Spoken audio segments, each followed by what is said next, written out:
Bonjour Very Garçon, regardez, je voulais remercier les enfants, les élèves de l'école élémentaire des Forges qui nous ont fait de magnifiques dessins. Merci à eux. Vous êtes invités. Oui, je vois ça. Tous plus sérieux les uns que les autres d'ailleurs. Oui. De quoi va-t-on parler ce matin, Jean-Luc? Alors, on va parler des journées départementales des personnes handicapées. En fait, c'est une journée internationale. On va avoir... Bonjour, Armelle Jacob, coordinatrice du pôle ressources 18. Un dispositif porté par la Ligue de l'enseignement et qui a pour vocation de faciliter l'inclusion des enfants en situation de handicap dans le milieu ordinaire, tels que les modes de garde et de loisirs de la petite enfance, jeunesse de 0 à 17 ans, sur tout le département du Cher. Daniel Sommier, qui est là, donc, est psychothérapeute et qui est à l'origine justement de ces établissements dans le Cher. Donc, cet établissement, qui est le premier. Pas toute seule, hein, Oui, évidemment, mais j'ai participé en effet en tant que psychologue à l'époque à la création de l'ISEP et à l'approche psychologique en effet des enfants polyhandicapés qui étaient à l'époque considérés quand même comme surtout par rapport à leurs incapacités plutôt qu'à leurs compétences et à la façon de les mettre en valeur. Ce que je dirais, c'est que l'association des PEP a été la première association dans le Cher à ouvrir un établissement pour enfants polyhandicapés, étant donné qu'on les orientait avant à l'extérieur du département, ce qui était une contrainte et une douleur supplémentaire pour les familles et les enfants. Le 3 décembre, on organise un événement qui aura pour vocation d'échanger, de partager un bon moment sur justement la thématique de l'inclusion. Donc vous allez pouvoir retrouver tous les acteurs de la petite enfance, de la jeunesse, de la famille, des services. Vous allez pouvoir retrouver également de la culture, du sport, sur toutes des questions de l'inclusion. Les enfants retrouvent un certain moral, ça leur fait faire des gestes qu'on ne voyait pas auparavant. Ça crée des relations qu'ils n'avaient pas forcément.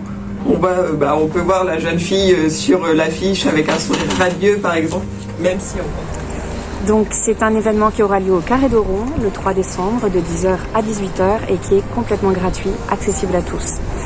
On va pouvoir déambuler sur des stands et puis rencontrer donc des professionnels des différentes thématiques. Et puis des enfants qui étaient vraiment pas bien certains jours et dès qu'ils s'approchaient des ânes, il y avait le sourire, ils étaient radieux. On voit vraiment que ça leur fait du bien de voir les ânes. Et puis également, vous aurez des animations, par exemple des démonstrations de sport et des temps d'échange aussi avec des professionnels et des familles. Et ça leur apporte beaucoup de choses vraiment, que ce soit dans les mobilisations, comme disait Maud, mais aussi au niveau moral. Oui, c'est ça. Donc les parents, parce que les parents accompagnent souvent les enfants aussi. L'animal est un bon médiateur dans la rencontre avec l'humain.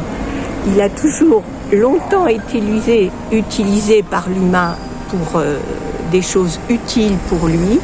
Mais là, il s'agit d'une rencontre qui permet effectivement l'authenticité et le non-verbal est beaucoup plus important que le verbal dans la rencontre.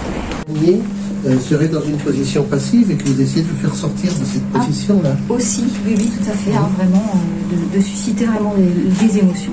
On ne triche pas, on ne pose pas de questions, on rencontre l'autre tel qu'il est, là où il est, et sans aucun jugement de valeur. L'animal, lui, il reçoit et il donne à son rythme et il s'ajuste très bien à l'enfant polyhandicapé qui, lui, effectivement, a aussi un rythme différent de ce qu'on appelle le rythme des gens normaux. Alors moi, c'est le aide-soignant, donc du coup, on n'est pas dans le même soin. En tant que soignant, on est amené à soigner la personne, prodiguer des soins, ensuite être au plus près. Mais ici, on est plutôt dans un domaine, on va dire, du psychisme. C'est aussi moi je dirais, le non palpable en fait. Lors de la relation entre l'animal et le jeune, on ne vient pas avec des statistiques ni des chiffres. Ça se passe on fait la mise en relation et on est dans l'observation. En fait, la norme, si on veut se pencher dessus, n'existe pas. Mais par contre, le rythme actuel, accéléré de partout, nous empêche de percevoir beaucoup de choses. Là, on retrouve une authentique communication et seul l'animal peut recevoir ça.